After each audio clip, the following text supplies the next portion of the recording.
அஸ்ஸலாமு அலைக்கும். இன்றைக்கி நம்ம இட்லி சாம்பார் எப்படி வைக்கிறது அப்படிங்கிறத பார்க்கலாம். அதுக்கு ஃபஸ்ட்டு குக்கரில் கொஞ்சமாக தண்ணி ஆட் பண்ணிக்கிட்டு பாசிப்பருப்பு ஒரு 2 கைப்பிடி அளவு இதில் போட்டுக்கலாம். அதை விட கொஞ்சம் ஜீரகம் ஆட் பண்ணிக்கலாம். ஆட் பண்ணிவிட்டு கொஞ்சமாக மஞ்சத்தூள், கொத்தமல்லி தூள் இதை விட ஆட் பண்ணிவிட்டு பூண்டு கொஞ்சமாக சேர்த்துக்கலாம். அதோட சின்ன வெங்காயம் சேர்த்துக்கலாம். நம்ம பெரிய வெங்காயம் கூட போட்டுக்கலாம். அதோடு சேர்த்து 2 தக்காளி நான் ஆட் பண்ணிக்கிறேன். ஆட் பண்ணிவிட்டு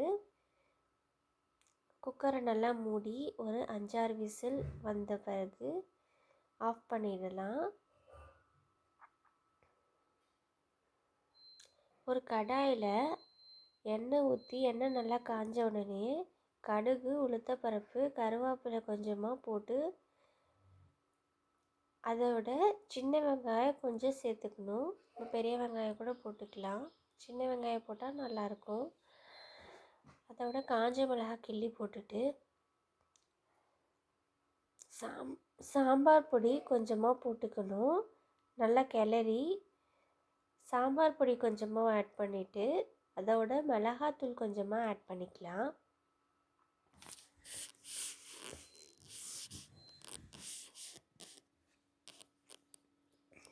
போட்டு நல்லா கிளறி விடணும். நல்லா கிளறினோடனே கொஞ்சமாக இதில் நம்ம தண்ணி ஆட் பண்ணிக்கணும்.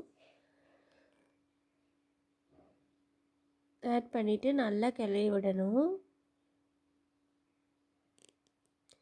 உப்பு கொஞ்சமாக சேர்த்துட்டு பருப்பு தண்ணியை கொஞ்சம் நம்ம இதில் ஆட் பண்ணிக்கலாம்.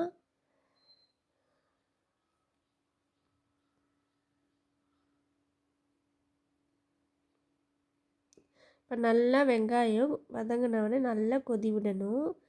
அதோட பருப்பு நம்ம வேக வச்ச பருப்பை இதில் தூக்கி கொட்டிடலாம். கொட்டிட்டு நல்லா கிளறி விட்டுட்டு இதில் கொஞ்சமாக நம்ம உப்பு தேவையான அளவுக்கு கொஞ்சம் உப்பு போட்டுட்டு புளி கொஞ்சமாக ஆட் பண்ணிக்கணும். புளி கொஞ்சமாக சேர்த்துட்டு நல்லா கிளறி கொதி விடணும். இப்போ நல்லா கொதி வந்துருச்சு.